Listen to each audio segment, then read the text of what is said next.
Hi అండి. నమస్తే. Welcome back to Peddakka's kitchen. గులివింద చేపల పులుసు అంటే మీలో ఎంతమందికి ఇష్టం?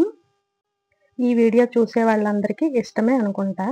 అలాంటి చేపల పులుసును ఈరోజు మనం ప్రిపేర్ చేసుకుందామండి. అది ఒక స్పెషల్ ఫిష్ మసాలా వేసి తయారు చేసుకుందాం. అది ఎలా అంటే 1 కేజీ గులివింద చేపలు తీసుకొని వాటికి నీట్‌గా కడిగి పెట్టుకొని సాల్టు, చిల్లీ పౌడరు, ఆయిల్ వేసి కొంచెం సేపు 10 నిమిషాలు మ్యారినేట్ చేసి పెట్టుకోవాలి. ఇలా చేసి పెట్టుకొని పక్కన పెట్టుకోండి. ఇలా మ్యారినేట్ చేసి పక్కన పెట్టుకోవడం వల్ల పీస్‌కి బాగా సాల్ట్, చిల్లీ పౌడర్ అన్నీ పట్టుకుంటాయండి. టేస్ట్ బావుంటుంది. ఇప్పుడు స్టవ్ వెలిగించుకొని ఒక కళాయి పెట్టాను. ఇది మట్టి కళాయి అండి. ఇందులో చేస్తే టేస్ట్ ఇంకా బావుంటుంది చేపల పులుసుది. నాకు చాలా ఇష్టం కూడా. ఎప్పుడు చేపలు వండినా ఇందులోనే చేస్తాను. ఇప్పుడు ఆయిల్ వేసుకొని కొంచెం ఆయిల్ ఎక్కువగానే పడుతుందండి. కొంచెం చిన్నగా కట్ చేసిన ఉల్లిపాయ ముక్కలు కూడా వేసి వేయించుకోవాలి. లైట్ బ్రౌన్ కలర్ వచ్చేంత వరకు వేగించుకోండి. అలా వేగిస్తేనే బావుంటుంది ఇది చేపల పులుసు అనేది. ఇలా వేగిన తర్వాత ఇప్పుడు దీనికి నేను కేజీ చేపలు తీసుకున్నాను కదా! ఒక 2 పెద్ద సైజు ఉల్లిపాయలు తీసుకున్నాను. ఓన్లీ ఉల్లిపాయలు ఒకటే పేస్ట్ చేసుకోండి. మెత్తగా పేస్ట్ చేసుకొని అది కూడా ఇందులో వేసి వేగించండి. ఇలా బాగా వేగాలండి. డార్క్ బ్రౌన్ కలర్ వచ్చేంత వరకు వేగిన తర్వాతే నెక్స్ట్ ఏం వేయాలనేది చెప్తాను.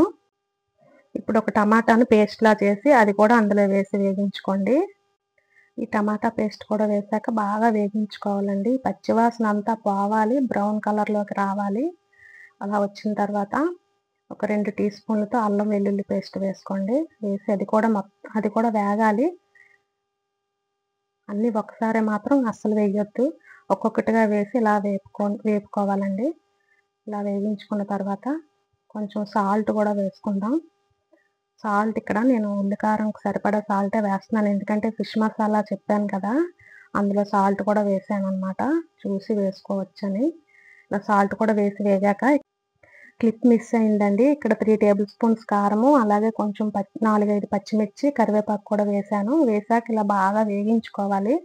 ఆయిల్ పైకి తేలేంత వరకు కూడా వేగించుకోవాలండి. ఇలా వేగితేనే చేపల పులుసు అనేది బావుంటుంది. పచ్చివాసన అనేది అస్సలు ఉండకూడదు. ఇప్పుడు వేశాక పులుపు వేసుకుంటారు చాలామంది. కానీ అలా పులుపు వెంటనే వేయకండి. కొంచెం వాటర్ వేసి అది కొంచెం ఉల్లిపాయ టమాటా కుక్ అయిన తర్వాత మాత్రమే పులుపుని మీరు వేసుకోవాలి. పెద్ద నిమ్మకాయ సైజ్ అంత చింతపండుని తీసుకొని ముందుగా నానబెట్టి పెట్టుకున్నాను. పులుపుని తీసి పెట్టుకున్నానండి, చింతపులుపుని. ఆ పులుపుని ఇప్పుడు ఇలా ఆయిల్ పైకి తేలిన తరువాత ఆ పులుపుని మీరు ఇందులో యాడ్ చేసుకోవాలి. అంతవరకు వేయకూడదు. అలా వేస్తేనే పులుసు అనేది టేస్టీగా ఉంటుంది. చేపల పులుసుకి చింతపండు, కారం కొంచెం ఎక్కువగానే పడతాయండి. పులుపుని ఇష్టపడేవారైతే వారి టేస్ట్‌ని బట్టి పులుపు, కారాన్ని మీరు యాడ్ చేసుకోవాలి.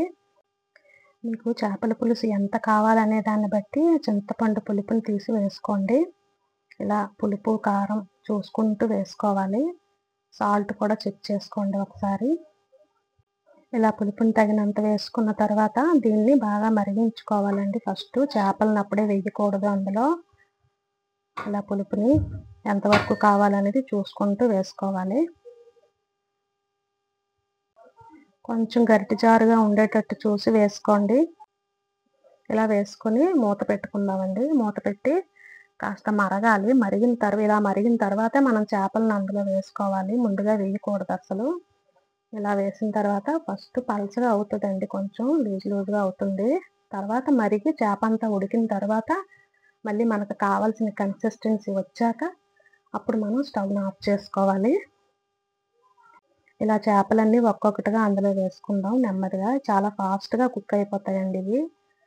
వేసిన తర్వాత అస్సలు గరిటె పెట్టి అస్సలు కలపకూడదు. ఒకవేళ కలపాలి అనుకుంటే మీరు అట్ల కాడతో నెమ్మదిగా అటు ఇటు కదపాలి.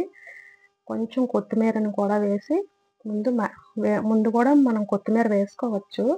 వేసి మరగనిద్దామండి. ఇలా అంతే, చిన్నది అట్ల కాడతో ఇలా కలుపుకుంటే సరిపోతుంది. గరిటె మాత్రం అస్సలు పెట్టొద్దు.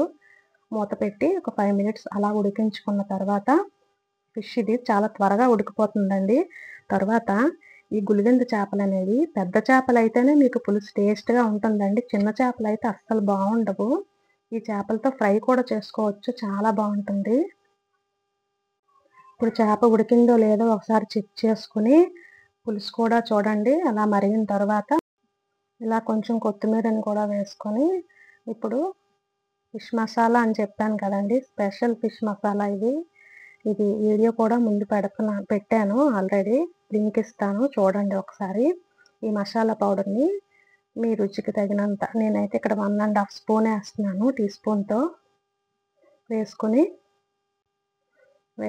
ఒకసారి అలా కలపండి. అంటే గరిటెతో కాకుండా ఇలా కడాయితో పట్టుకొని 2 వైపులా పట్టుకొని కదపండి. అలా కలిపి ఒక 2-3 నిమిషాలు మళ్ళీ మూత పెట్టి స్టవ్ పైన పెట్టుకోండి. అంతేనండి. మసాలా వేసిన తర్వాత ఒక 2-3 నిమిషాల నుంచి స్టవ్ ఆఫ్ చేసుకుంటే సరిపోతుంది. మన చేపల పులుసు రెడీ అయిపోతుంది. చూడండి గ్రేవీ ఎంత చక్కగా వచ్చిందో. ఇలా ఉన్నట్టు దించుకోండి మీరు. ఇలా ఒక ప్లేట్లో రైస్ పెట్టుకొని ఒక ఫిష్ పీస్ వేసుకొని కొంచెం పులుసు అలా అన్నంపై వేసి వేడివేడిగా కలుపుకొని తింటే చాలా బాగుంటుందండి. ఈ వీడియో కనుక మీకు నచ్చినట్లయితే లైక్ చేయండి, షేర్ చేయండి, సబ్స్క్రైబ్ చేయండి. ఈ వీడియో మీకు నచ్చినట్లయితే లైక్ చేయండి, షేర్ చేయండి, సబ్స్క్రైబ్ చేయండి. అలాగే నేను చేసిన ఫిష్ మసాలా కూడా తయారు చేసుకొని ఇలా చేపల పులుసు పెట్టుకొని తిని చూడండి, చాలా బాగుంటుంది. చూసారా ఫిష్ పీస్ ఎంత బాగా ఉడికిందో. అలా ఫిష్ పీస్ తీసుకొని అలా రైస్లో పెట్టుకొని తింటే చాలా బాగుంటుంది కదా.